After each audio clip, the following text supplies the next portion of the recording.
Hello, everyone. Andrew, thank you for that introduction. For those on the recording, I'm Stephanie Kusibab. I'm the owner and chief strategist at Essentiam. We are a strategy consulting company working with small and mid-sized businesses nationwide. And I'm excited to be here with all of you today. Thank you so much for joining us for this facilitated session. This is going to be a little different than some of the things that you've seen already today, although we've had some fantastic presentations and terrific information. Right now, I'm practicing sitting up straight in my chair from one of our earlier presenters. But before we get started with the actual discussions and breaking out into discussion groups, I thought I'd just set the stage a little bit and share a couple of things. As you know, we've all been in this sort of crisis mode and trying to work through pivoting our businesses and figuring out how to move forward. And I'm excited to say that we're now sort of starting in this Restore Illinois recovery phase. And I know it's been a bit interesting and we're all sort of feeling our way through it together. But one of the things that I've started to see in online and in social media is a lot more discussion about moving forward. And there was a recent McKinsey report that talked all about the restart. And it provides 8 actions that CEOs can take to ensure safe and successful relaunch of economic activity. If you want to read it, you can actually just search in Google McKinsey Restart and you will find this article. It's geared towards more mid and large size companies, which is fairly typical for McKinsey. But what they had to say, really, there's a lot of applicability to the organizations that are operating within Edgewater and the surrounding communities of Chicago. And some of the things that they talk about, they're all here, but providing customers with safety guarantees that restore starting the health of employees, obviously things that are completely top of mind for all businesses right now, especially as we think about how to restart and restart safely. There's a lot of other considerations, and I won't go through all of them because I want to make sure that we have time to really have some good, solid conversations in the breakout groups. But I do want to spend a few minutes setting that up by talking about this idea of sustaining value creation that was born from crisis. You've all been making these massive pivots. All of the businesses that I've been to or have talked to are making changes.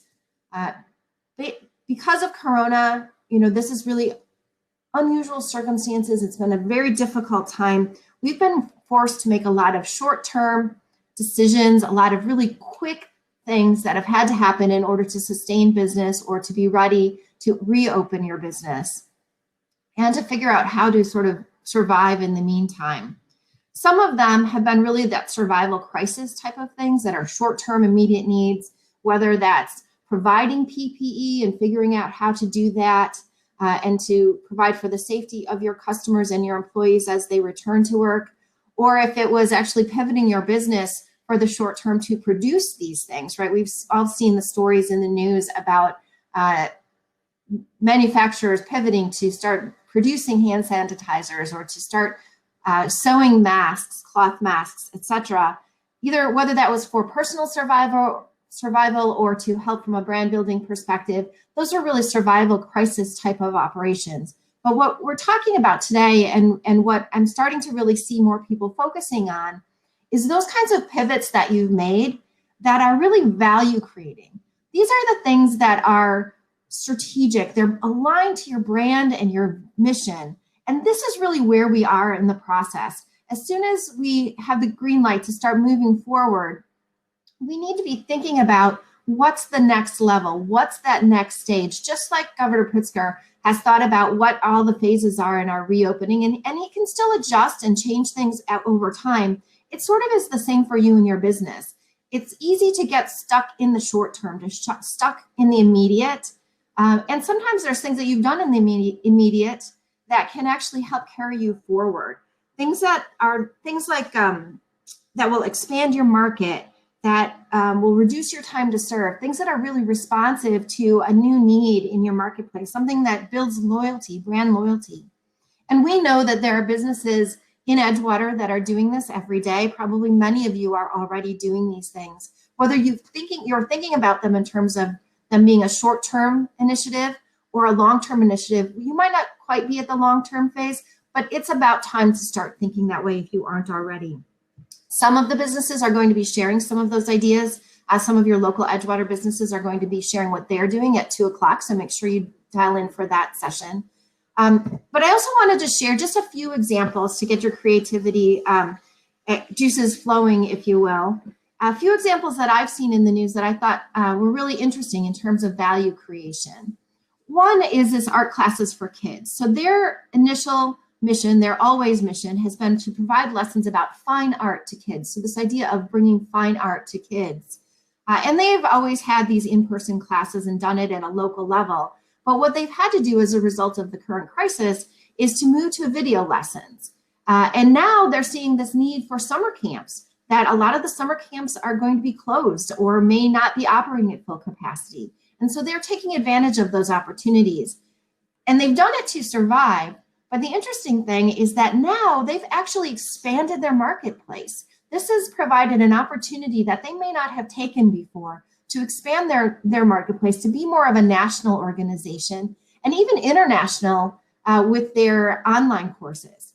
So a great opportunity to expand their marketplace that has come from the crisis. This is a company, Bread. They are in Whistler, which is obviously a big tourist destination. And so a lot of their historical business has been done with the tourist trade. Well, obviously there's not as many people traveling and not as many tourists in Whistler, but they have doubled down on their ability to provide services to their local customers by selling flour, pizza dough, recipe books, those kinds of things, and also arranging times when people can come and pick up pre-ordered bread. So what they've done now is created a much more loyal local customer base. So the opposite of the Art for Kids, what Bread has done is regrouped locally to find those local opportunities with the people who are there year round. And I imagine that this will help their year-round business as they move forward. And then just one more quick example is Deer Path Inn. So this is a little more local. I read a story about them and I loved the story. It was really interesting. And so I spent a little bit of time looking at some of what they're doing. And their mission, what they really are at their core, they celebrate the tradition of English innkeeping. So thinking about an English inn as being a place where the community gathers. People come together and talk and learn and just discuss with each other. And so they've thought about that. And in the way that they have positioned themselves during the crisis, they've actually created these ways of bringing people together differently. Birthday in a box, where they'll actually send a birthday package out to all of your guests at their individual homes. And then you can have an online celebration together. What a great way of creating a community in this environment. They're also thinking about what's going on with their with the staff that does have to come in and be there. They're doing daily dance breaks. And I love what they're doing is they're actually recording those and posting them to Facebook.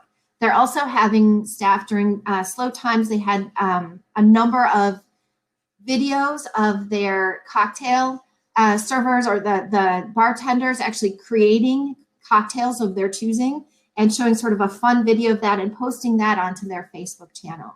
So by doing that, they're really keeping up customer engagement where even though people can't be in the inn, they're able to feel like they're a part of this community through these things. And then the line extensions like carry out cocktail kits.